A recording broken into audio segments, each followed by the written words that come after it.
Choosing the typefaces for your book is a really fun part of the design process.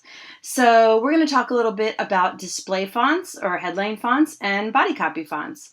Here's a vintage ad, a Volkswagen ad, and here we have the headline, lemon, and underneath it we have the body copy, the part of the advertisement that's meant to be read. Over here, here's an example of a page out of a novel, and this is all of the body copy. So body copy needs to be set in a typeface that's very, very legible.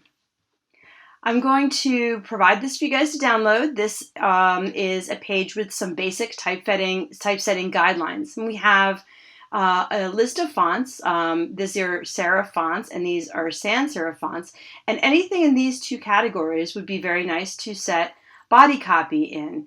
When I'm saying serif and sans serif, what I mean there is, if I zoom in on this type, you can see that this type here is set with a serif font. The letters have the little feet that they stand on. The A's have this little sort of tail. The H's have this little swoosh going off, and it's the oldest form of typeface design, and it emulates like a calligraphic style.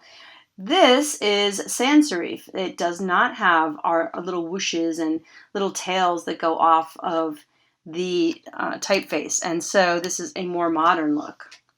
So these are all really great fonts that you can use for body copy that have serifs, and they have a more traditional look to them. The sans serif family here is a little more modern looking, and all of these are also good for body copy. Over here we have display categories, and I'll show you a few of those in a second. I'm also including some good pairing, and so this might be nice if you want to pair a headline, sort of something like this, which is a sans serif, with the body copy like this. This has a serif.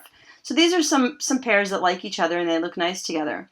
And then down here, just a little note that this page is set in Chaparral and Myriad, two of the fonts that I've included here. So you can download this and this might help you out a little bit.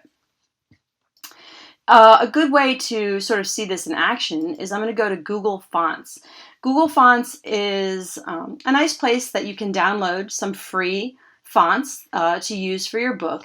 And over here we have this way to filter the fonts that we're seeing. So just to show you what I mean with using the appropriate font, what I'm going to do is I'm going to go not to word, not to sentence, but to paragraph, so we can actually see sort of an example of some body copy. And then over here you can sort of check off the kind of typefaces that you want to see.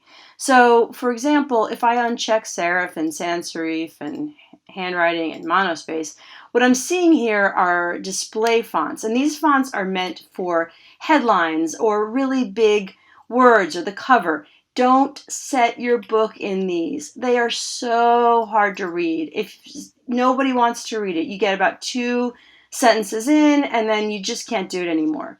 If I were to choose, say, serif, then I would have a bunch of fonts that I can download and use for my book. And also these fonts can be used for website design too. But you can see the huge difference here and just how readable this is versus something like this. Don't do this. One more note about fonts for your book. If you really love a font and you want to use it and you've downloaded it and it has some usage rights, you need to buy it. Because if I use this font here, it's called Love of Thunder. I love this font. So I don't have the usage rights to this font. And what I'm going to do, you can see I'm here at InDesign, and I'm going to go, all right, I'm going to go ahead and export my book. And so I go to export, and I say, okay, let's just, test this out. And I'm going to go through here and, oh, wait, what? So if you don't have the rights, if you haven't bought the font, let's twirl this down. And it tells you I can't embed this because there's licensing restrictions because I don't own it. So if you use a font that you don't own and you don't have the license for, you're going to typeset the whole book and it's going to look beautiful. And then when you try to export it, it's not going to happen because you don't own the font. So if you really love the font, buy it.